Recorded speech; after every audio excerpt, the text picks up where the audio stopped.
J'étais dans la petite cuisine, les mains encore couvertes de farine de la dernière fournée de pain au levain que je préparais pour le magasin le lendemain matin. L'horloge murale indiquait 21 heures. Son tic-tac se mêlait à l'arôme doux de la farine et de la levure. La maison était silencieuse. Je n'entendais que mon propre murmure, comptant les pains qu'il me restait à cuire. Puis le téléphone a sonné, une sonnerie froide qui a fendu l'air. J'ai sursauté, laissant tomber la farine par terre. Qui pouvait bien appeler à cette heure? Mes enfants appelaient rarement si tard, à moins que quelque chose de grave ne se soit produit. J'ai essuyé mes mains sur mon tablier et me suis dirigé rapidement vers le vieux téléphone sur l'étagère en bois. Le nom de mon fils, Chris, est apparu à l'écran. J'ai répondu, la voix un peu tremblante. Allô, Chris. De l'autre côté, il n'y avait qu'une respiration lourde, comme s'il essayait de retenir quelque chose. Maman. La voix de Chris semblait rauque, perdue, comme quelqu'un piégé au milieu d'une tempête. Je ne l'avais jamais entendu comme ça, même pas à la mort de son père. Mon cœur s'est serré, mais j'ai essayé de rester calme. Qu'est-ce qui ne va pas, chérie? Dis-moi. Je t'écoute. Il est resté silencieux pendant un long moment, si longtemps que j'ai cru qu'il avait raccroché. Puis il a prononcé une phrase, chaque mot étranglé. Irene, elle veut divorcer. Je suis resté immobile, agrippant le combiné. Un divorce? Irene, ma belle-fille, la femme que Chris aimait plus que sa propre vie, pour qui il avait tout abandonné pour la sauver. Non, ce n'était pas possible. J'ai secoué la tête, essayant de repousser cette idée. Que as-tu dit? Divorcer? Pourquoi? Qu'est-ce qui s'est passé? Pourquoi si soudainement? Chris m'a raconté d'une voix hachée et désespérée. Irene avait demandé le divorce et réclamait la garde des 2 enfants, Léo et Sophia, mes petits anges. Non seulement ça, mais elle voulait aussi diviser la maison. Je lui ai demandé la raison encore et encore, mais Chris ne faisait que répéter, « Je ne sais pas, maman. » Elle n'a rien dit, juste qu'elle ne ressent plus rien. Elle ne ressent plus rien. Comment était-ce possible? Je me souvenais des nuits où Chris tenait Irene malade dans ses bras, des prières qu'il faisait sans dormir, suppliant pour sa vie. Comment pouvait-on oublier tout ça? J'ai pris une profonde inspiration, essayant de me calmer pour le rassurer. Calme-toi, chérie. Tous les couples ont des moments difficiles. Peut-être qu'Irene est juste contrariée. Tu as tout fait pour elle. Tu as tout abandonné. Elle ne peut pas te traiter comme ça. Je lui ai dit de prendre soin de lui, d'essayer de parler à sa femme, et j'ai raccroché. Mais en reposant le combiné, mes mains tremblaient. Je sentais un poids sur ma poitrine, comme si une pierre massive écrasait mon cœur. Les jours suivants, je l'ai appelé plusieurs fois. Parfois, il ne répondait pas. D'autres fois, il répondait d'une voix sourde et épuisée. Il m'a dit qu'Irene avait engagé un avocat, qu'elle était distante, comme une étrangère, et ne le laissait pas s'approcher des enfants. 3 semaines après ce premier appel, il a commencé à pleuvoir abondamment. J'étais assise à table, tenant une tasse de café froid, quand j'ai entendu frapper doucement à la porte. Je me suis levé et j'ai écarté le rideau de la fenêtre. Sous la lumière jaune du porche, j'ai vu Chris, debout, trempé, le visage hagard et la barbe négligée. À côté de lui, une vieille valise de voyage au bord cassé. Mon cœur s'est arrêté. J'ai ouvert la porte d'un coup sec et l'ai tiré à l'intérieur sans rien demander. Il m'a regardé avec des yeux injectés de sang et s'est soudainement effondré, pleurant comme un enfant. Maman, j'ai tout perdu. Elle a pris les enfants et la maison. Elle veut la vendre pour partager l'argent. J'ai serré mon fils fort contre moi, sentant son dos trembler sous ma main. Mon Chris, l'homme fort qui portait autrefois toute la famille, était maintenant aussi fragile qu'une branche sèche dans la tempête. Sa valise s'est ouverte et quelques affaires ont roulé sur le sol. Un t-shirt froissé, 2 vieilles chaussures et une petite photo de Léo et Sophia. J'ai regardé la photo, j'ai vu les sourires radieux de mes petits-enfants, et des larmes ont rempli mes propres yeux.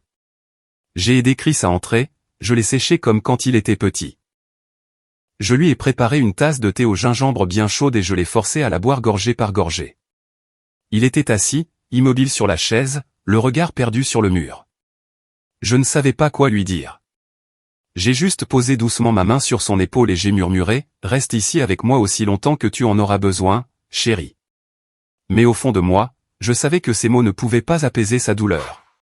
Cette nuit-là, quand Chris s'est endormi sur le canapé, je suis resté assise en silence à la table de la salle à manger, incapable de fermer les yeux. La maison était calme, seulement le bruit de la pluie frappant le toit en tôle et la respiration lourde de mon fils. Je l'ai regardé, ses cheveux en désordre couvrant un visage autrefois plein de vie. Je me suis souvenu des jours où lui et Irene venaient de se marier, comment il lui tenait la main, l'étincelle dans leurs yeux quand ils parlaient de l'avenir. J'avais cru qu'Irene était le cadeau que Dieu avait fait à mon fils, mais maintenant, c'était elle qui lui avait porté le coup le plus douloureux de sa vie. Soudain, des coups fermes à la porte m'ont tiré de mes pensées. J'ai sursauté, le cœur battant. Qui pouvait bien venir à cette heure au milieu de la pluie? Je me suis approché de la porte et j'ai regardé par le Judas. Un homme inconnu était là, mince, l'air fatigué avec des yeux cernés comme s'il n'avait pas dormi depuis des jours. J'ai entrouvert la porte, parlant avec prudence. « Qui êtes-vous? Que voulez-vous » L'homme a hésité un instant, sa voix n'osant pas me regarder directement. « J'ai besoin de parler à monsieur Chris Johnson. » J'allais refermer la porte et lui dire que mon fils était malade, mais il a levé la main rapidement, désespérément. « S'il vous plaît, madame, je suis Philippe. Je connais la femme de votre fils, mademoiselle Irene Torres. Je suis venu vous dire la vérité. » La vérité? Ces deux mots ont transpercé ma poitrine comme un couteau. Je l'ai regardé, essayant de déchiffrer quelque chose dans ses yeux fatigués. Il y avait quelque chose dans sa voix, un mélange de désespoir et de sincérité, qui m'a empêché de le renvoyer. Mon esprit s'est rempli de pensées confuses qui, sans que je m'en rende compte, m'ont ramené là où tout a commencé. Je me souviens encore clairement de ce samedi soir, il y a plus d'1 an, lorsque toute la famille était réunie autour de la grande table de ma maison à Chicago. L'odeur de macaroni au fromage fraîchement préparé emplissait l'air. Ce plat que Chris et mes petits-enfants adoraient le plus. Léo et Sophia, mes 2 petits trésors, se disputaient le dernier morceau de pain de maïs en riant bruyamment. Chris, assis en bout de table, racontait une histoire drôle sur un client du garage qui jurait que sa voiture était hantée parce que les phares clignotaient tout seuls. Nous avons tous ri. Même Irene souriait doucement, servant plus de rôti de bœuf dans l'assiette de son mari et essuyant la bouche de Sophia avec une serviette. En la voyant, je me suis dit que mon fils avait de la chance. Irene était belle, gentille, attentionnée, un ange envoyé par Dieu pour prendre soin de lui. Mais alors, juste au moment où l'atmosphère était la plus chaleureuse, Irene a posé ses baguettes sur l'assiette. Le petit bruit de leur choc contre la porcelaine m'a fait frissonner. Son sourire a soudainement disparu comme une lumière brusquement éteinte. La pièce est devenue silencieuse et tous les yeux se sont tournés vers elle. J'ai vu ses mains trembler, ses yeux remplis de larmes, mais elle n'a pas parlé immédiatement. Lentement, elle a ouvert son sac à main et a sorti une feuille de papier pliée en 4, la posant sur la table comme si elle pesait 1 tonne. Je l'ai regardée, et un sombre pressentiment a parcouru mon corps. Chris, assis à côté d'elle, a froncé les sourcils et a tendu la main pour la prendre. Il l'a ouverte et j'ai vu le visage de mon fils devenir aussi pâle que le papier. Ses mains tremblaient, ses yeux fixés sur ces lignes écrites. « Irene, qu'est-ce que c'est ?» ai-je demandé, la voix brisée par l'inquiétude. Elle a pris une profonde inspiration, comme si elle avait besoin de rassembler tout son courage pour parler. Puis, entre 2 sanglots, elle a dit d'une voix tremblante, chaque mot coupant l'air comme un couteau, « Le docteur. Il a dit. J'ai un cancer de l'utérus. Stade 3. » Toute la pièce est tombée dans le silence. Les rires de Léo et Sophia se sont tus. J'ai eu l'impression de ne plus pouvoir respirer, comme si tout l'oxygène de la pièce avait disparu. Chris a été le premier à réagir. Il a froissé le papier dans ses mains et a couru pour serrer sa femme dans ses bras, la voix tremblante. « Ce n'est pas possible. Je n'y crois pas. Non, Irene, ce n'est pas possible. » Il l'a répété encore et encore, comme si le dire suffisait à faire disparaître la réalité. Irene s'est effondrée dans ses bras, pleurant de manière inconsolable, ses frêles épaules secouées de manière incontrôlable. Moi, abasourdi, j'ai tendu la main pour prendre le papier froissé des mains de Chris. Les lettres imprimées, froides et claires, ainsi que le sceau rouge d'un grand hôpital de New York, ne laissaient aucune place au doute. Cancer de l'utérus, stade 3, accompagné de la signature du docteur Edward Sanders. Je l'ai lu encore et encore, comme si je pouvais y trouver une erreur, un défaut d'impression, quelque chose qui prouverait que c'était un malentendu. Mais ce saut rouge, net et cruel, semblait planter une épine dans mon cœur. Un instinct de mère s'est réveillé en moi. J'ai toussé doucement, essayant de rester calme. Irene, Chris, écoutez-moi. J'ai un vieil ami, le docteur Morrison. C'est l'un des meilleurs oncologues de la ville. Nous devrions aller le voir. Mais Irene a fermement refusé, se cachant davantage dans la poitrine de Chris. Non, maman. Sa voix était faible, pleine de peur. J'ai trop peur. Le médecin de New York a déjà établi le plan de traitement. Je ne veux pas tout recommencer. Je ne veux voir personne d'autre. Ces mots étaient une supplique qui m'a complètement désarmé. Chris, toujours en panique, a rejeté ma suggestion. Maman, s'il te plaît, ne lui fais pas plus peur. Nous suivrons le traitement de ce médecin. Je ferai n'importe quoi, Irene. Je le jure. Je vendrai tout. Je t'emmènerai dans le meilleur hôpital si nécessaire. Il lui a pris la main, les yeux remplis de détermination, bien que j'y ai aussi vu du désespoir. Le dîner s'est terminé dans les larmes et un silence pesant. Léo et Sophia, bien que petits, ont senti le changement d'atmosphère. Ils ne se disputaient plus le pain de maïs. Ils restaient immobiles, les yeux grands ouverts, regardant leurs parents. J'ai essayé de sourire pour garder les choses normales, leur servant plus de nourriture. Mangez, mes chéris.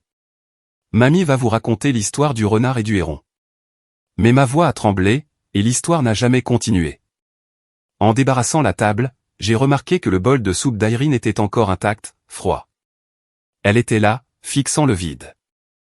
J'ai voulu m'approcher, lui demander si elle avait mal, si elle avait besoin de quelque chose. Mais quelque chose dans son regard m'a arrêté. Peut-être que je surréagissais. Je me suis dit, elle est malade. Elle a besoin de temps. Cette nuit-là, quand mon fils et sa famille sont rentrés chez eux, je suis resté éveillé dans mon vieux lit. L'image du diagnostic se répétait dans mon esprit, ainsi que la voix brisée d'Irene. J'ai pensé à Chris, à la façon dont il ferait l'impossible pour la sauver. J'ai pensé à Léo et Sophia, ces petits innocents qui ne méritaient pas de souffrir.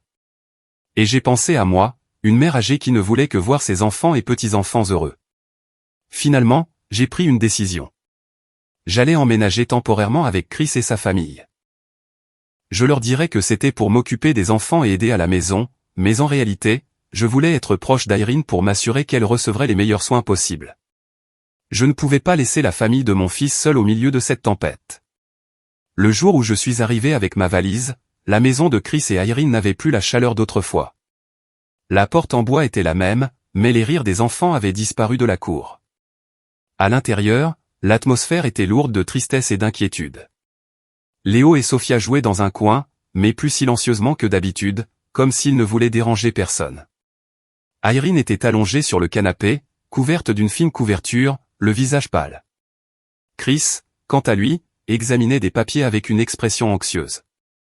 Je suis entré, j'ai posé ma valise par terre et j'ai souri du mieux que j'ai pu. Je suis là. À partir d'aujourd'hui, je vais vous aider. Irene, repose-toi. Laisse-moi m'occuper de tout. Irene a levé les yeux et a esquissé un faible sourire. Merci, maman. J'ai beaucoup de chance de t'avoir. Ces mots m'ont réchauffé le cœur. La première semaine après le diagnostic, Chris a décidé de vendre le camion de livraison du garage.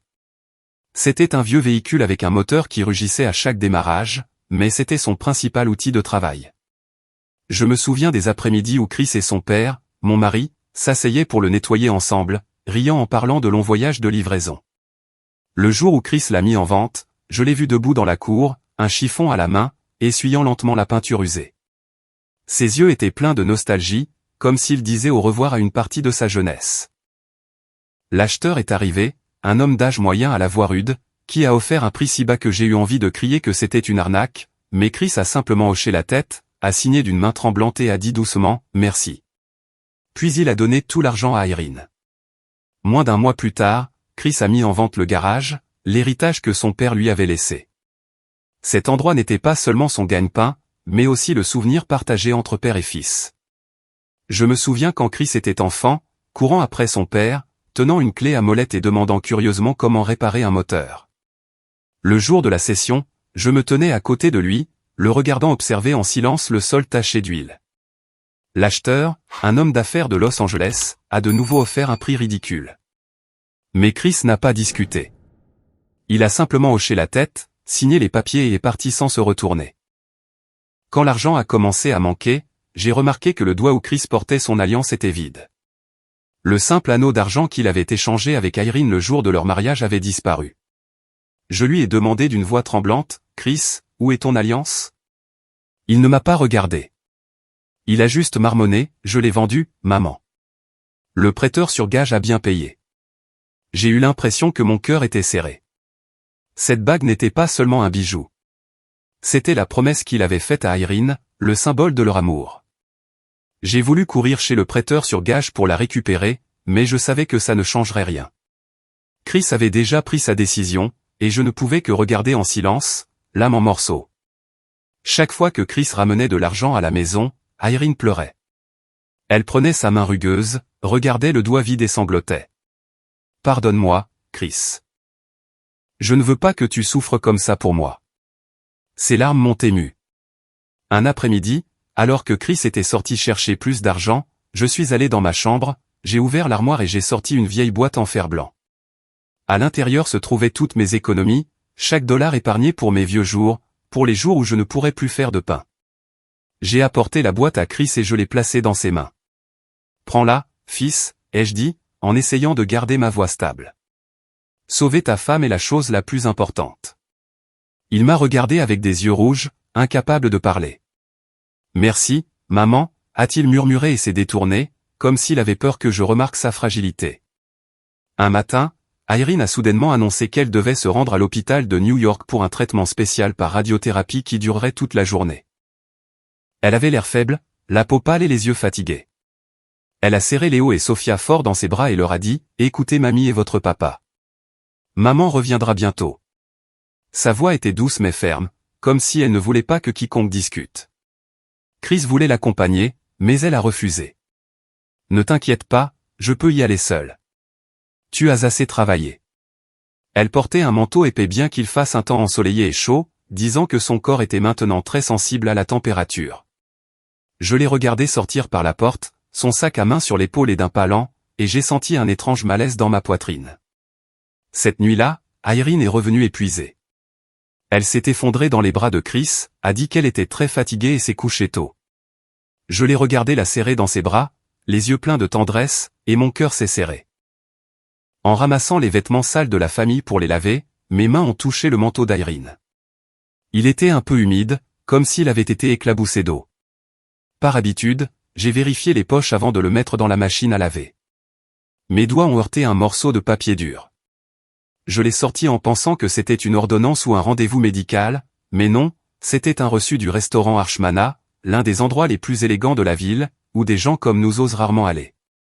Mes yeux se sont fixés sur les détails, 2 steaks, une bouteille de vin rouge, un dessert au chocolat. Le total était suffisant pour acheter des provisions pour une semaine entière. Mais ce qui a fait trembler mon cœur, c'est la date et l'heure. Ce même midi, exactement au moment où Irene disait être à la séance de radiothérapie. Je suis resté immobile, le reçu tremblant entre mes doigts. Non, ce n'était pas possible. Irene était malade. Elle n'aurait pas pu aller dans un restaurant cher pour manger comme ça. Il devait y avoir une erreur. Peut-être qu'elle s'était assise à côté de quelqu'un à l'hôpital et que cette personne avait accidentellement mis le reçu dans sa poche. Je me suis répété cela encore et encore, essayant de chasser le soupçon qui commençait à grandir en moi. J'allais entrer dans la chambre de Chris et Irene pour lui demander la vérité. Mais en arrivant à la porte, j'ai entendu sa respiration calme et je me suis arrêté.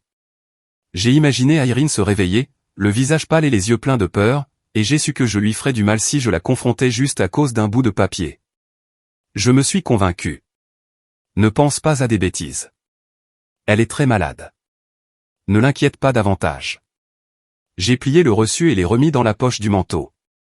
Mais les chiffres n'arrêtaient pas de tourner dans ma tête.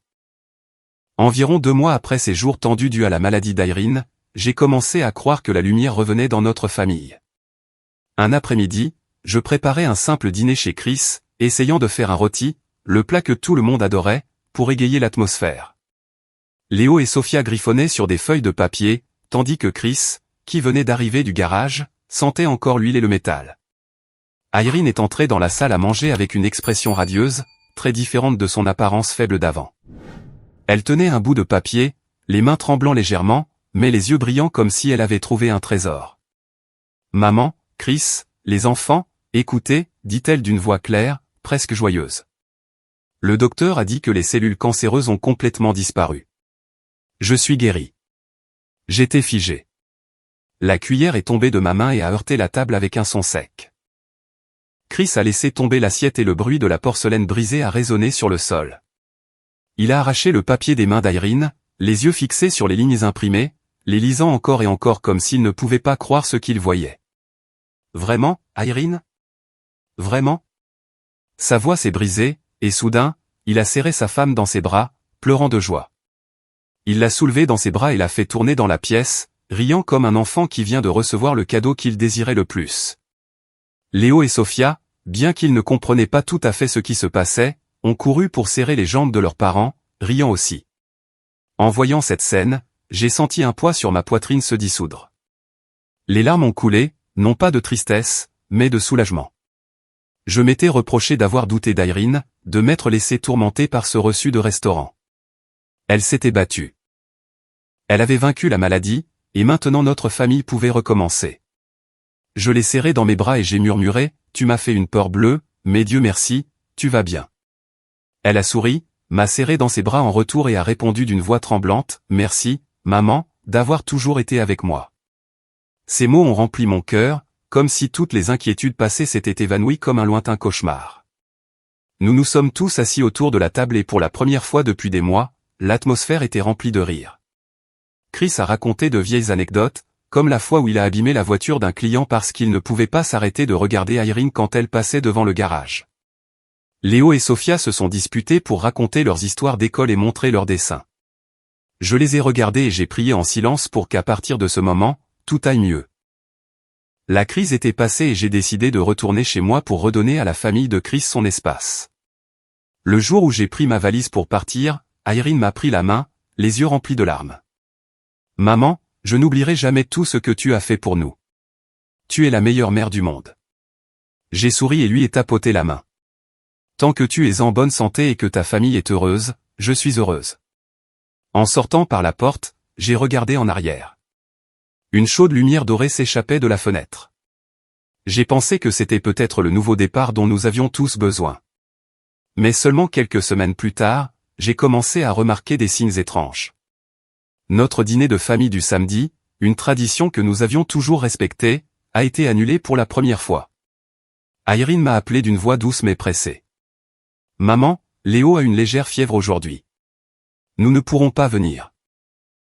Pardonne-moi. » D'accord. J'étais inquiète et j'ai proposé d'aller voir le garçon, mais elle a évité. « Ne t'inquiète pas, maman. C'est juste un rhume. Nous viendrons la semaine prochaine. » J'ai hoché la tête, bien que j'ai ressenti une pointe de tristesse. La semaine suivante, elle a de nouveau appelé, cette fois en disant qu'ils étaient tous les deux épuisés après une dure semaine de travail. « Maman, nous avons besoin de nous reposer un peu. Nous viendrons la semaine prochaine. Je te le promets. » Sa voix était toujours douce, mais quelque chose avait changé. Elle semblait distante, comme si elle construisait un mur invisible entre nous. Peu à peu, j'ai réalisé qu'Irene n'amenait plus Léo et Sophia me rendre visite aussi souvent. Elle avait l'habitude de venir avec eux à la boulangerie. Les enfants jouaient avec la farine, riaient quand je faisais semblant d'être un monstre avec le visage plein de poudre blanche. Mais maintenant, ces visites sont devenues rares, puis ont presque complètement disparu. Quand je l'appelais, elle avait toujours une excuse. « Maman, nous sommes très occupés cette semaine » ou « Sophia a des cours de dessin. Nous ne pouvons pas nous arranger. » J'ai essayé de me convaincre qu'elle était juste occupée, qu'elle avait besoin de temps pour se remettre après tant de mois de maladie. Mais chaque fois que je raccrochais le téléphone, un sentiment de vide me serrait la poitrine. Puis Chris a commencé à m'appeler, la voix pleine d'inquiétude. Un soir, alors que je tricotais un pull pour Sophia, le téléphone a sonné. « Maman. » Sa voix semblait profonde et lourde. Dernièrement, Irene est très étrange. Elle achète beaucoup de nouveaux vêtements. Elle se maquille beaucoup chaque fois qu'elle sort. Certaines nuits, elle va quelque part et rentre très tard. Elle dit qu'elle a retrouvé de vieilles amies. Mon cœur a commencé à battre la chamade. De vieilles amies? Irene ne parlait presque jamais d'amitié, et depuis qu'elle était malade, je ne l'avais jamais vue aller ailleurs qu'à l'hôpital. J'ai essayé de garder mon calme. Peut-être qu'elle veut juste se détendre un peu, chérie. Elle vient de surmonter une maladie. Peut-être qu'elle veut rattraper les jours difficiles. Mais même moi, je ne pouvais plus croire ces mots. Chris a de nouveau appelé, presque à minuit, la voix au bord du désespoir. Maman, la nuit dernière, Irene n'est pas rentrée à la maison. Elle a dit qu'elle était restée chez une amie parce qu'elle s'était saoulée. Je ne la crois pas, maman. Mais je ne sais pas quoi faire. J'avais l'impression de devenir folle. Irene, la même femme qui était si faible avant qu'elle pouvait à peine se tenir debout, avait maintenant la force de sortir faire la fête toute la nuit. Calme-toi, fils, lui ai-je dit, bien que j'ai moi-même la boule au ventre. Donne-lui du temps. Peut-être qu'elle essaie juste de se retrouver. Mais au fond, je savais que je me mentais à moi-même. Les pièces commençaient à s'assembler. Le reçu du restaurant, la guérison miraculeuse, le changement soudain de son attitude. C'étaient tous des fragments d'un puzzle qui ne collaient pas, et j'avais peur de le compléter, car je sentais que l'image finale serait trop douloureuse. Parfois, je passais délibérément en voiture dans la rue où vivait Chris, juste pour voir si la lumière de la chambre était allumée. Il y avait des nuits où toute la maison était sombre, même s'il était à peine 20 heures. Je restais là, sous la lumière jaunâtre du lampadaire, le cœur lourd. Mon instinct de mère me disait qu'une nouvelle tempête se préparait. Je me suis souvenu du sourire d'Irene lorsqu'elle a annoncé qu'elle était guérie. Je me suis souvenu de l'éclat dans ses yeux, et je me suis demandé si cette joie était réelle ou juste un masque. J'ai demandé à Chris d'être patient, de donner du temps à sa femme, jusqu'à cette nuit fatidique où le téléphone a sonné et sa voix brisée est venue de l'autre bout du fil. Maman. Irene, elle veut divorcer. Et maintenant, je suis là, arrêté sur le pas de la porte, la main agrippée à la poignée, ressentant un mélange de peur et de rage. L'homme nommé Philippe est en face de moi, mince, ses vieilles chaussures trempées, n'osant pas me regarder dans les yeux. Sous la lumière jaunâtre du couloir, son visage a l'air fatigué, plein de rides qui semblent raconter une vie de souffrance. Je demande d'une voix froide mais tremblante, « Que savez-vous de ma belle-fille » Philippe hésite, ses lèvres bougent comme s'il cherchait ses mots. « Je suis au courant de sa maladie, » dit-il d'une voix rauque, comme si chaque mot lui coûtait un grand effort. Les deux mots, « sa maladie », transpercent ma poitrine comme un couteau. Maladie. La même qui nous a coûté tant d'efforts, d'argent et d'espoir. Je regarde à l'intérieur et je vois Chris se redresser sur le canapé, les yeux grands ouverts, regardant vers la porte. Son visage hagard, ses yeux rouges de nuit blanche et de douleur. Je prends une profonde inspiration, essayant de rester calme, et d'un signe de tête, je fais signe à Philippe d'entrer. Entrez, dis-je avec une fermeté que je ne me connaissais pas. La lumière jaune de la cuisine illumine chaque ride de son visage fatigué, et cette vue ne fait qu'augmenter mon malaise. Chris s'est levé d'un bond, sa voix. « Maman, qui est-ce » Il a regardé Philippe, puis il m'a regardé comme s'il cherchait une explication. Avant que je puisse dire un mot, Philippe a baissé la tête et a murmuré, « Je suis Philippe Harris. Je suis comptable à la clinique Médicare où Irene travaillait comme infirmière. » Sa voix tremblait, comme si un coup de vent pouvait le faire s'effondrer. J'ai tiré une chaise, lui faisant signe de s'asseoir, mais il est resté là, les mains jointes, le regard fixé sur les petites fissures de la vieille table en bois. Philippe a commencé à parler, sa voix monotone mais pleine de douleur. Il n'osait pas regarder Chris directement, ne fixant que la table comme si ces fissures pouvaient cacher sa honte. Il a parlé de sa femme, qu'elle avait une malformation cardiaque congénitale depuis l'enfance. Elle avait besoin d'une opération très coûteuse, dit-il, la voix étranglée. J'ai couru partout. J'ai emprunté. J'ai vendu des terres. Mais ce n'était pas assez. Je ne savais pas quoi faire pour la sauver. J'ai senti mon cœur se serrer. Je connais cette impuissance, voir quelqu'un que l'on aime s'éteindre et ne rien pouvoir faire. Mais ensuite, l'histoire de Philippe m'a glacé le sang. Irene est venue me chercher, a-t-il continué, la voix encore plus tremblante. Elle connaissait ma situation. Elle savait que j'étais désespéré. Elle m'a dit, je sais comment obtenir beaucoup d'argent rapidement, mais j'ai besoin de ton aide. J'ai senti mon sang se glacer. Irene, ma belle-fille, que j'avais vue comme un ange. Philippe a raconté qu'Irene avait conçu un plan cruel. Elle ferait semblant d'avoir un cancer et lui, avec son travail de comptable et son accès au système de la clinique, fabriquerait un dossier médical parfait et faux, des résultats de tests sanguins, des images de diagnostic, des tampons, la signature d'un médecin inexistant. Il a tout fait à la demande d'Irene. Elle m'a promis qu'elle me paierait 500 000 $, dit-il, les yeux rouges. Cette somme était suffisante pour sauver sa femme. J'étais assise là, les mains agrippées au bord de la chaise, essayant de ne pas trembler. Chris restait immobile, le regard figé, sans ciller. Philippe a continué, la voix de plus en plus brisée. J'ai accepté. Je savais que c'était mal, mais je n'avais pas d'autre option. J'ai fait tout ce qu'elle a demandé, des factures pour des médicaments spéciaux inexistants aux faux rapports médicaux. Je pensais que si je sauvais ma femme, j'en assumerais les conséquences. Mais lorsque le plan s'est concrétisé, lorsqu'Irene a reçu tout l'argent de Chris, l'argent du camion, du garage et même de l'alliance, elle a disparu. Elle a bloqué le numéro de Philippe, a quitté son travail à la clinique, a coupé tout contact.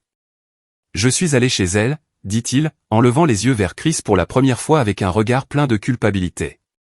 Elle a ri et m'a dit que je n'avais aucune preuve. Puis elle m'a mis dehors. L'air de la cuisine est devenu dense, comme si tout l'oxygène s'était épuisé. Philippe a laissé tomber sa tête sur la table, ses épaules secouées de manière convulsive. 2 semaines plus tard, ma femme est morte, a-t-il murmuré, la voix brisée. Elle est morte dans son lit d'hôpital alors que j'attendais encore un argent qui n'est jamais venu. J'ai dû m'appuyer sur le dossier de la chaise pour rester debout. Ma tête tournait. J'ai regardé Chris et mon cœur s'est brisé à la vue de son visage. Il n'a pas crié. Il ne s'est pas mis en colère. Son visage était vide, sans vie, comme si son âme l'avait quitté. Lentement, il a levé la main et a touché le doigt où il portait autrefois son alliance, le regard perdu. Philippe s'est redressé et a posé une pile de papier mince et froissé sur la table. Ce sont les brouillons des dossiers que j'ai faits, dit-il d'une voix rauque. Ils n'ont aucune valeur légale, mais c'est tout ce que j'ai. Je suis venu pour avouer et pour vous aider à obtenir justice. J'ai regardé la pile, les lettres maladroites et les fausseaux, et une rage que je n'avais jamais connue auparavant m'a envahi. Mais plus que la rage, c'était la douleur. La douleur pour mon fils, pour ce qu'il a sacrifié, pour cet amour aveugle qui l'a conduit à l'abîme. Chris a serré le poing si fort que ses jointures sont devenues blanches. Il s'est tourné vers moi, le regard vide. Maman, dit-il, la voix brisée. Il s'avère que j'ai vendu tout ce que j'avais pour une arnaque. J'ai eu l'impression que mon cœur se déchirait en deux. Mais en regardant Chris, en voyant ce désespoir dans ses yeux, je savais que je devais être forte. J'ai posé ma main sur son épaule et je l'ai serré comme pour lui transmettre un peu de force. Fils, ai-je dit, la voix tremblante. Nous allons découvrir la vérité. Je te le promets. Cette nuit-là, ma petite cuisine était plongée dans un silence dense, rompu seulement par le bruit de la pluie qui tombait de plus en plus lentement à l'extérieur de la fenêtre. Philippe, Chris et moi étions assis autour de la vieille table en bois, chacun perdu dans ses pensées, mais tous piégés par la douloureuse vérité que Philippe venait de révéler. J'ai regardé mon fils, immobile sur la chaise, les yeux vides, laissant parfois échapper un rire sans vie, comme s'il ne pouvait toujours pas croire ce qu'il venait d'entendre. Philippe, le visage gris, a continué à raconter plus de détails sur le plan d'Irene. Il a parlé de son intelligence et de sa cruauté, de la façon dont elle avait calculé chaque étape pour tromper Chris, des faux appels à l'hôpital à ses larmes et son rôle de malade en phase terminale. Chaque mot de sa part était comme un coup de poignard dans la poitrine, mais je me suis forcé à rester ferme, à écouter clairement. Irene savait comment faire croire à tout le monde, a dit Philippe, la voix tremblante. Elle m'a dit un jour qu'avec quelques larmes et un papier de diagnostic, elle pouvait faire à n'importe qui ce qu'elle voulait. J'ai senti le sang bouillir dans mes veines.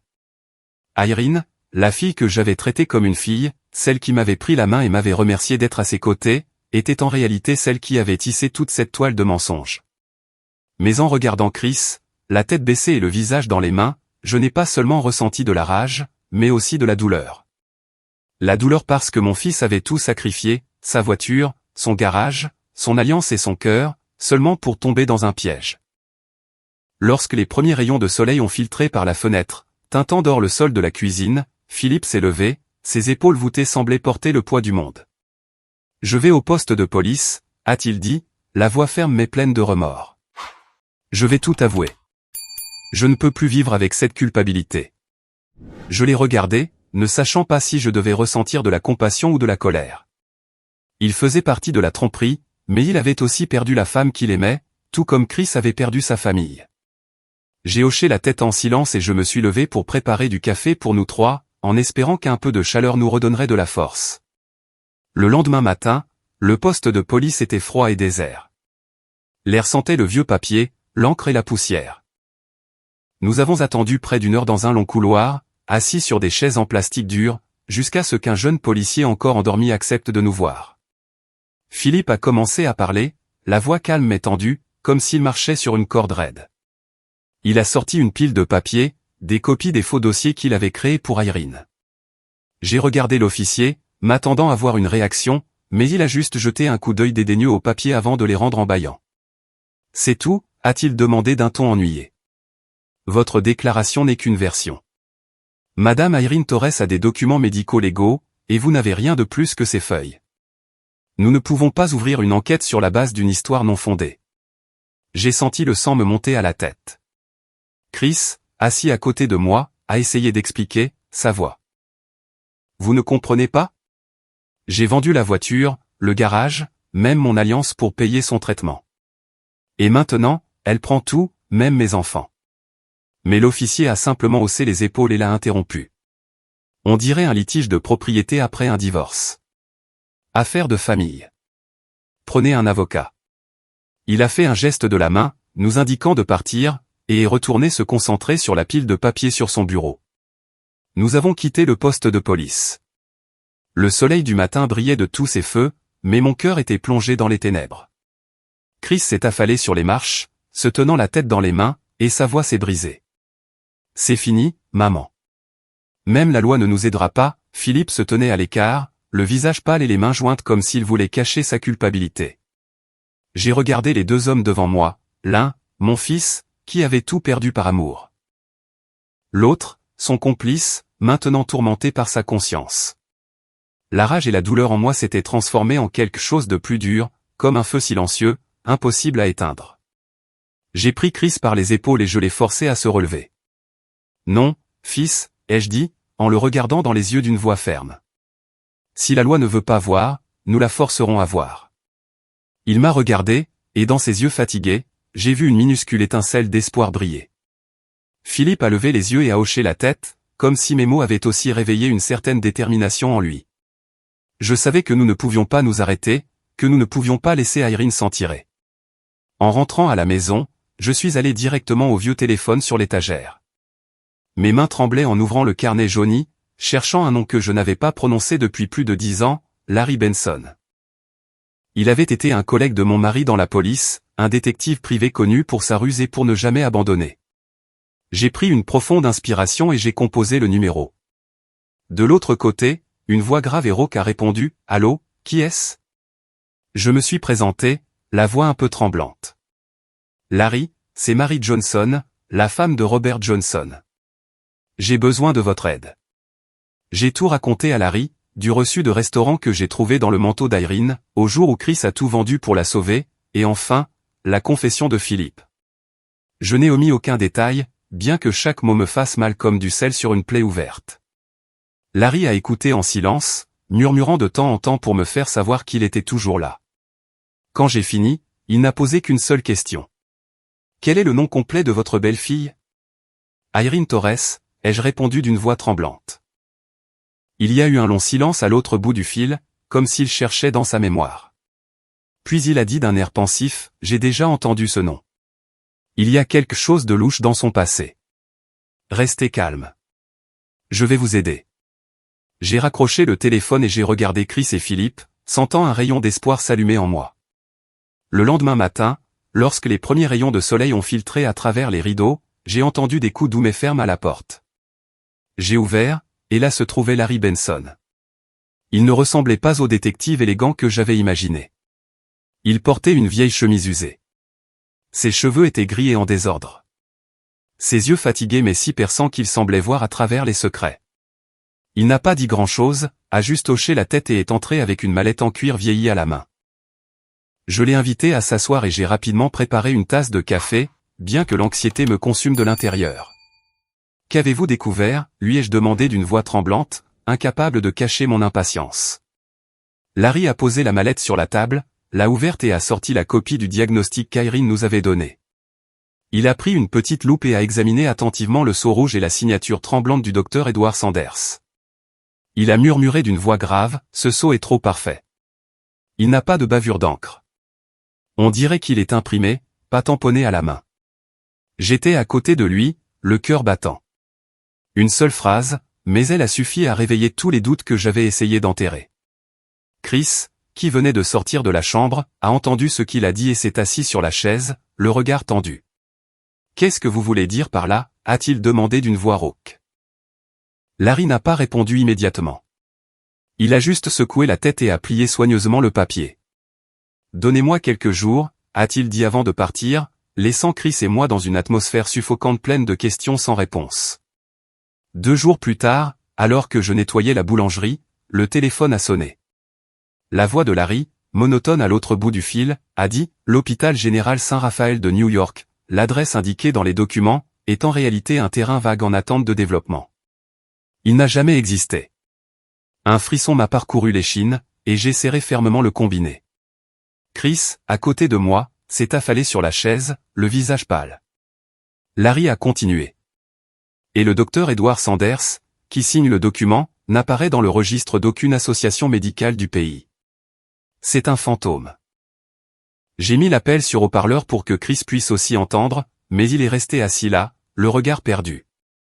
Larry a ajouté qu'il se souvenait du nom d'Irene Torres dans une affaire de fraude à l'assurance médicale il y a quelques années. C'était une affaire mineure, passée inaperçue et archivée lorsque la victime a soudainement retiré sa plainte. J'ai contacté cette personne, a dit Larry, sa voix calme mais tranchante. Ils m'ont dit qu'Irene s'était présentée comme infirmière et leur avait promis un traitement miracle contre le diabète d'un médecin secret. Ils lui ont donné de l'argent, mais ils n'ont jamais plus entendu parler de ce traitement. J'ai senti mon sang se glacer. Irene, la belle-fille que j'aimais et dont je prenais soin, avait un passé si sombre. Avec ces informations, Larry a commencé à enquêter plus en profondeur sur le prétendu docteur Edward. Il a découvert qu'il fréquentait une maison louée en périphérie de New York. « J'y suis allé », a-t-il dit au téléphone. « Je ne suis pas entré. J'ai seulement observé depuis la voiture et pris des photos. » Il a décrit une maison à 2 étages, ordinaire, mais avec les fenêtres couvertes par d'épais rideaux. Parfois, des voitures de luxe arrivaient, amenant des gens, et repartaient aussitôt.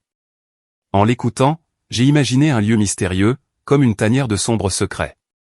Puis Larry a raconté qu'un après-midi, il a vu un homme sortir les poubelles dans la cour. Il a attendu qu'il parte et a secrètement vérifié le sac. À l'intérieur, il a trouvé des boîtes vides de compléments alimentaires bon marché sans étiquette et, plus important encore, une clé USB jetée. Cette nuit-là, Larry est venu chez moi. Il n'a rien dit. Il a juste allumé son vieil ordinateur portable et a branché la clé USB. Mademoiselle Johnson, M. Chris, préparez-vous, a-t-il dit d'une voix sérieuse et grave.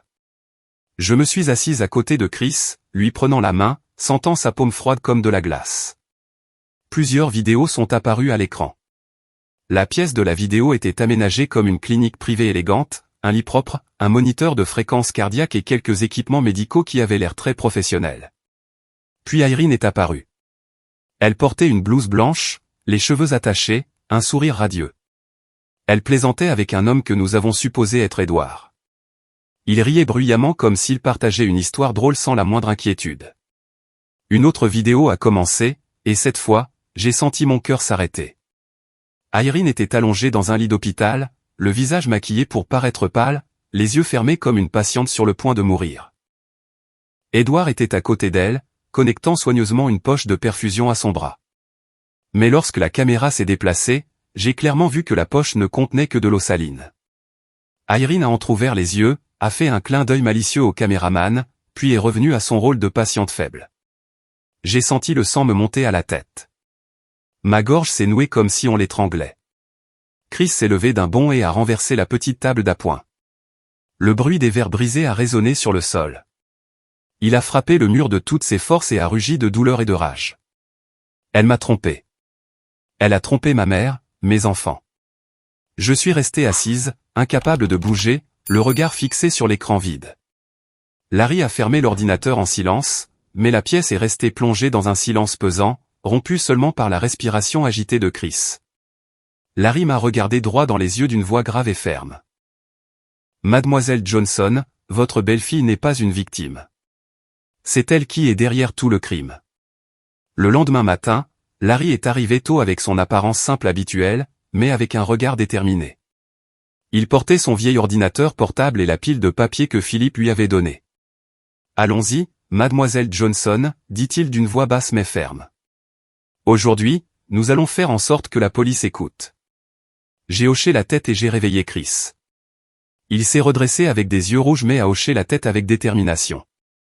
Nous sommes montés dans la voiture en direction du poste de police sans dire un mot, regardant silencieusement la route comme si nous nous préparions à une bataille. Au poste de police, Larry ne nous a pas laissé nous arrêter à la réception comme la fois précédente. Il a sorti sa carte de policier à la retraite et a demandé à parler directement au chef des enquêtes criminelles. Le jeune employé l'a regardé avec méfiance, mais après un bref appel, nous avons été conduits dans une petite salle de réunion au mur blanc terne, avec une longue table en bois et des chaises dures. Le chef, Monsieur Michael Sanders, est entré avec son expression sérieuse et son regard froid. Il s'est assis, a croisé les bras et nous a observés avec scepticisme. On m'a dit que vous aviez des preuves d'une arnaque, mais je vous préviens, si ce n'est qu'un conflit familial, nous n'avons pas de temps à perdre. J'ai senti le sang bouillir. Je voulais répondre, mais Larry a levé la main pour me faire signe de rester calme. Il a posé l'ordinateur portable sur la table et a lancé la vidéo que nous avions vue la nuit précédente. La pièce est devenue silencieuse, seulement le bourdonnement du ventilateur de plafond et le rire d'Irene à l'écran, coupant comme un couteau. Lorsque la vidéo s'est terminée, avec Irene faisant un clin d'œil dans son rôle de fausse patiente, le visage de Monsieur Sanders a complètement changé. La méfiance a disparu, remplacée par une concentration froide et aiguë. Il a décroché le téléphone. Il a appelé 2 autres enquêteurs. Documentez tout, a-t-il ordonné d'une voix ferme. Nous avons commencé à raconter toute l'histoire. Je leur ai parlé du reçu du restaurant, des jours où Irene prétendait aller en radiothérapie et revenait avec une apparence étonnamment radieuse. Chris, d'une voix rauque, a parlé de la façon dont il a vendu la voiture, le garage et même l'alliance, et des grosses sommes d'argent qu'il avait données à Irene sans hésiter. Philippe, le regard plein de culpabilité, a avoué sa participation à la fraude, comment il a falsifié les rapports médicaux et les fois où il a rencontré Irene pour tout planifier. Lorsque l'enquêteur l'a informé qu'il serait détenu pour coopérer à l'enquête, Philippe a simplement hoché la tête d'une voix calme. Je ne vais pas m'enfuir. J'ai perdu ma femme. Je ne vais pas perdre ma conscience aussi. Avant d'être emmené, il m'a regardé avec regret. Mademoiselle Johnson, je suis désolé de vous avoir fait subir cela, avoué à Chris. J'ai hoché la tête sans rien dire, mais dans mon cœur, je ne lui en voulais plus. Il était aussi une victime, tout comme nous. Chris a présenté tous les documents, le contrat de vente de la voiture, du garage et les relevés bancaires qui montraient les grosses sommes d'argent transférées sur le compte d'Irene. Lorsque l'enquêteur lui a demandé quel type de compensation il voulait demander, Chris a secoué la tête, la voix ferme mais pleine de douleur. Je ne veux aucune propriété. Je veux juste que mes enfants soient en sécurité. Léo et Sophia ne méritent pas de vivre ça. En l'entendant, j'ai eu l'impression que quelque chose me serrait la poitrine. J'ai pris sa main sous la table, la serrant fort, comme pour lui dire que je ne le laisserai pas seul. Avec les preuves vidéo, le témoignage de Philippe et les documents de Chris, Monsieur Sanders n'a pas hésité. Il a signé le mandat de perquisition urgent pour la maison que Larry appelait l'hôpital fantôme, ainsi que les mandats d'arrêt pour Irene Torres, Edward Sanders et les complices qui apparaissaient dans la vidéo. Je l'ai regardé écrire chaque mot, et un mélange de soulagement et de tension a parcouru mon corps. Enfin, la justice commençait à bouger. Les enquêteurs se sont immédiatement mis en action. Les radios crépitaient dans les couloirs avec des ordres courts et précis. Une équipe spéciale a été constituée, et je les ai vus vérifier leurs armes, ajuster leurs gilets pare-balles et se préparer à partir. L'atmosphère du poste de police est devenue tendue comme avant une grande bataille. Nous avons terminé les procédures et quitté le poste de police alors que la nuit tombait. Je me sentais épuisé, mais en même temps, un étrange sentiment de soulagement se frayait un chemin en moi. Pour la première fois depuis de nombreux mois, j'ai senti que nous n'étions plus seuls. À ce moment-là, plusieurs voitures de police ont allumé leurs sirènes à l'unisson.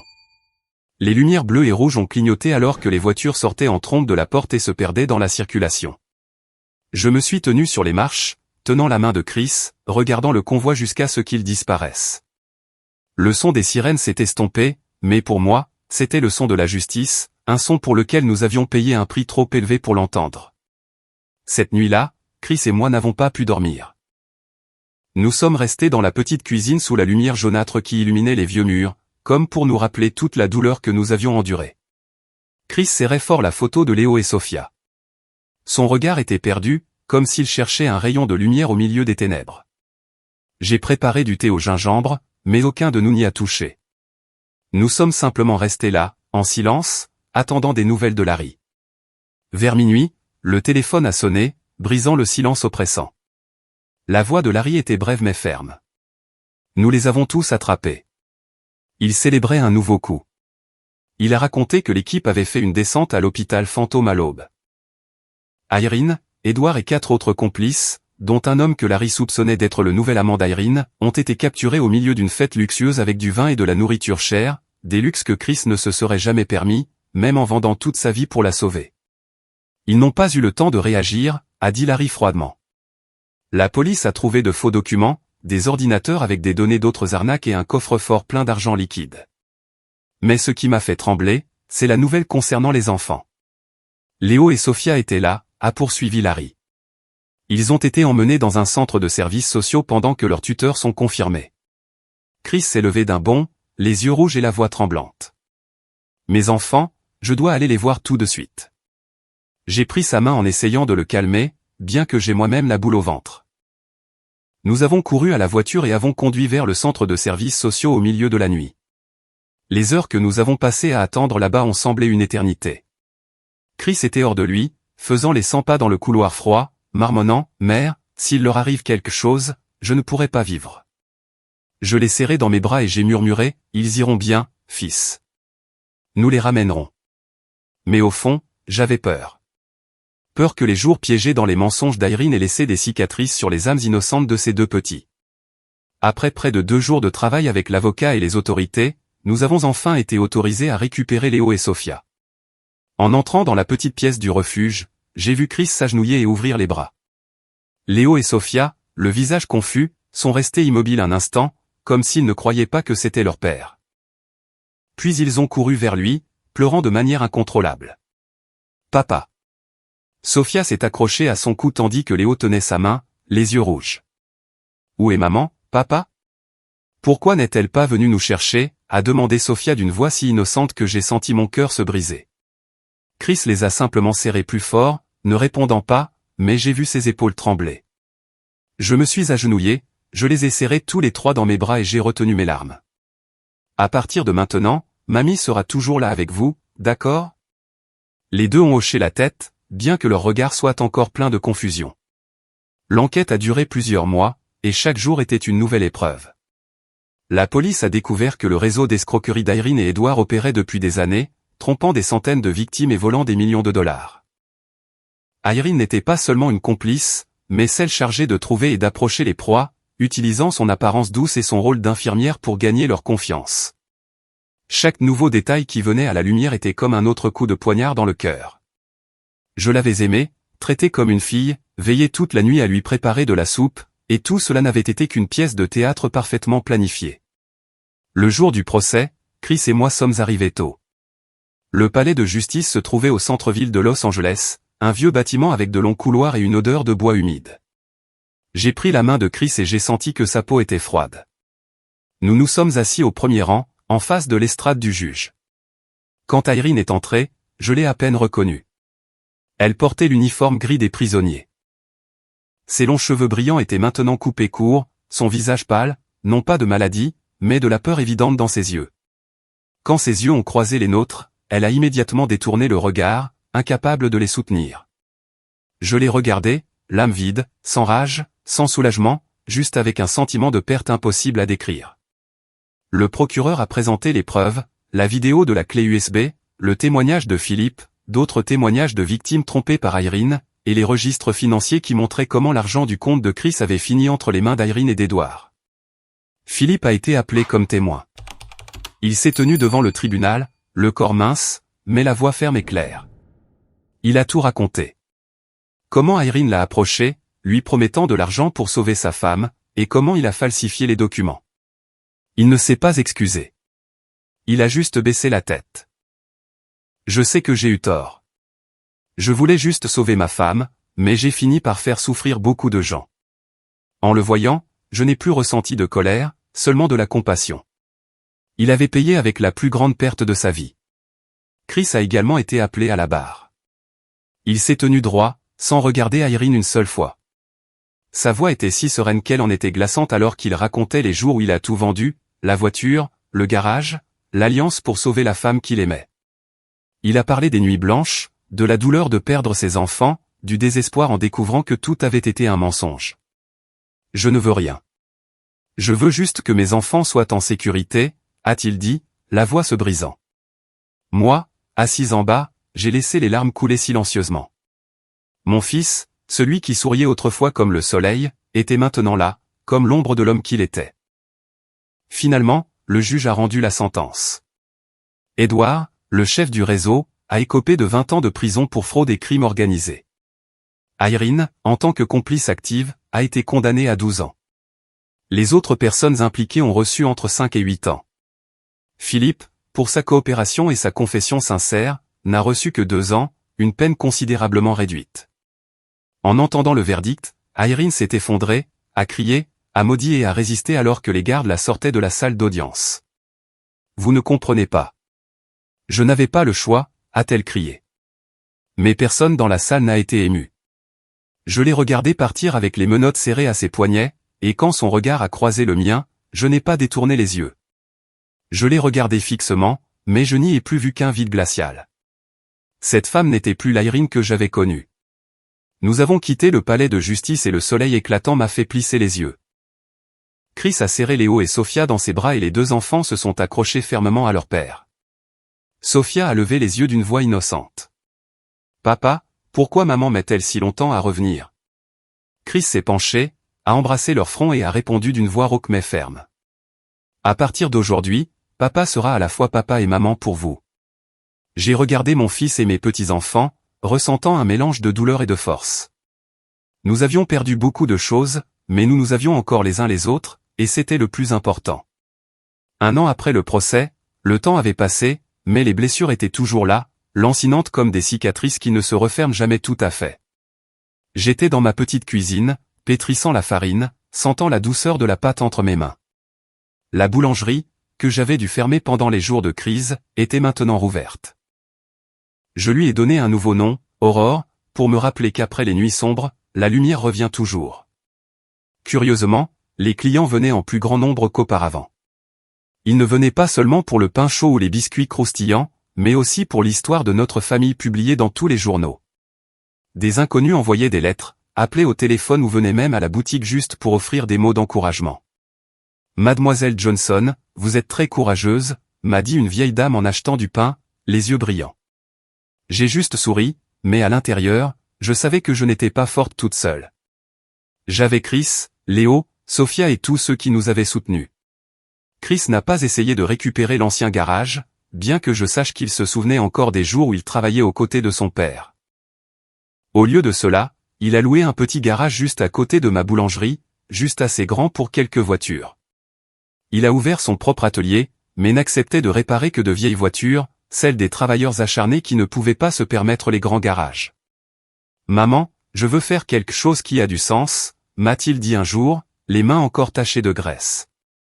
Son garage était petit, mais il était toujours plein de rire, du son des marteaux et de clients reconnaissants de retrouver leur voiture en état de marche. En le voyant travailler, j'ai de nouveau remarqué la lumière dans ses yeux, pas aussi intense qu'avant, mais assez pour savoir qu'il trouvait son chemin. Léo et Sophia étaient retournés à l'école, s'adaptant lentement parmi leurs camarades, les dessins et les devoirs. Ils s'habituaient à vivre sans leur mère, bien que je sache que des questions sur Irene apparaissaient encore parfois dans leur esprit. Un après-midi, alors que je tressais les cheveux de Sophia, elle a levé les yeux et a demandé « Mamie, est-ce que maman va revenir ?» J'ai arrêté mes mains, j'ai regardé dans ses yeux clairs et j'ai senti un nœud dans ma poitrine. Je ne voulais pas lui mentir, mais je ne voulais pas non plus briser son petit cœur. Ta maman est dans un endroit très lointain pour essayer de corriger ses erreurs, ai-je répondu doucement. Mais tu as ton papa, ta mamie et Léo. Nous sommes une famille, n'est-ce pas? Sophia a hoché la tête et m'a serré dans ses bras, et j'ai senti la chaleur de ses petits bras m'entourer. Chris, quand les enfants posaient des questions sur leur mère, leur répondait toujours patiemment d'une voix ferme pleine de tristesse. Maman a fait une erreur, mais papa sera toujours là pour vous. Un petit matin, alors que je pétrissais la première fournée de pain, j'ai vu une silhouette mince jeter un coup d'œil par la porte de la boulangerie. J'ai levé les yeux et j'ai reconnu Philippe. Il avait été libéré de prison plus tôt pour bonne conduite, mais il avait toujours les ragards, les yeux cernés, portant toute une vie de remords. Il se tenait là, tordant son vieux chapeau dans ses mains, n'osant pas entrer. « Mademoiselle Johnson, dit-il à voix basse, je voudrais demander un travail. Je peux livrer le pain, nettoyer, faire tout ce qui est nécessaire. » Je l'ai regardé avec des sentiments mitigés, entre les souvenirs de ce qu'il a fait et la sincérité que je voyais maintenant dans ses yeux. Avant que je puisse répondre, Chris est passé du garage, les mains encore tachées de graisse. Il a regardé Philippe, puis moi, et bien qu'il ait hésité un instant, il a finalement hoché la tête sans dire un mot et est retourné à son atelier. J'ai compris son geste. C'est bon, monsieur Harris, lui ai-je dit. À partir de demain, vous pouvez vous occuper de la livraison du pain pour la boutique. À partir de ce jour, Philippe est devenu le livreur de pain d'Aurore. Il travaillait avec diligence, en silence, toujours ponctuel et ne se plaignant jamais. Parfois, lorsque le four tombait en panne ou que la voiture d'un client avait des problèmes, il se joignait à Chris pour le réparer. Moi, depuis la cuisine, je les observais par la fenêtre. Deux hommes, l'un qui a perdu sa femme par trahison, l'autre qui l'a perdue par sa propre lâcheté, nettoyant ensemble une vieille bougie d'allumage. Ils ne parlaient pas beaucoup, n'échangeaient que quelques mots sur le travail. Mais il y avait une étrange entente entre eux. Tous deux avaient subi des pertes. Tous deux avaient été entraînés dans la tempête appelée Irene. Et maintenant, ils apprenaient à aimer à nouveau. Pas l'amour romantique, mais l'amour pour ce qu'ils font, pour la vie et pour la responsabilité. La lumière du coucher du soleil filtrait par la fenêtre de la boulangerie, teintant d'or les particules de farine en suspension dans l'air. Le four était encore allumé. L'arôme du pain fraîchement cuit remplissait la pièce. Léo et Sophia venaient de rentrer de l'école. Assis à la table du coin, ils coloriaient des dessins de maisons et d'arbres. Léo a levé les yeux et m'a montré son dessin. Une petite maison avec 3 personnes, lui, Sophia et Chris, sous le soleil. « Mamie, c'est notre maison », a-t-il dit fièrement. J'ai souri, lui caressant la tête, et j'ai ressenti une chaleur indescriptible dans ma poitrine. Sophia a interrompu. « Je veux dessiner mamie aussi », et les deux ont ri en se disputant le crayon rouge. Je suis resté là, regardant ma famille, regardant la petite boulangerie qui débordait maintenant de rire et de voix. Il y a des blessures qui ne guérissent jamais complètement, des cicatrices qui nous rappellent les tempêtes que nous avons survécues. Mais j'ai compris que, quelle que soit la profondeur de la douleur, nous pouvons toujours avancer tant qu'il y a des gens prêts à nous donner de la chaleur. Après tout ce que nous avons traversé, j'ai compris que la vie peut être cruelle, mais elle nous donne aussi l'occasion de nous relever, de recommencer et de trouver la lumière parmi les ombres. J'ai cru un jour que la gentillesse pouvait tout changer. Mais la vérité, c'est que la gentillesse aveugle ne fait que nous rendre proie. Pourtant, je ne regrette pas d'avoir aimé, car c'est cet amour, même trahi, qui m'a maintenu debout. Je veux vous dire quelque chose. Ne permettez jamais que votre confiance soit utilisée contre vous, mais ne laissez pas non plus le ressentiment assécher votre cœur. La justice peut prendre du temps, mais elle arrive toujours. Et lorsque nous parvenons à surmonter la perte, ce qui reste n'est pas la haine, mais la force de continuer à vivre, de pardonner et d'enseigner à ceux que nous aimons à reconnaître la vraie bonté. L'histoire que vous venez d'entendre a changé de nom et de lieu pour protéger l'identité des personnes impliquées. Nous la racontons non pas pour juger, mais dans l'espoir que quelqu'un l'écoute et s'arrête pour réfléchir. Combien de mères pourraient souffrir en silence au sein de leur propre foyer? Je me demande vraiment, si vous étiez à ma place, que feriez-vous? Resteriez-vous silencieux pour maintenir la paix? Ou oseriez-vous tout affronter pour reprendre votre voix? Je veux connaître votre opinion, car chaque histoire peut devenir une bougie qui éclaire le chemin de quelqu'un d'autre. Dieu bénit toujours et je suis sûr que le courage nous mènera à des jours meilleurs. Maintenant, sur l'écran final, je laisserai 2 des histoires les plus appréciées de la chaîne. Je suis sûr qu'elles vous surprendront. Merci d'être resté avec moi jusqu'à ce moment.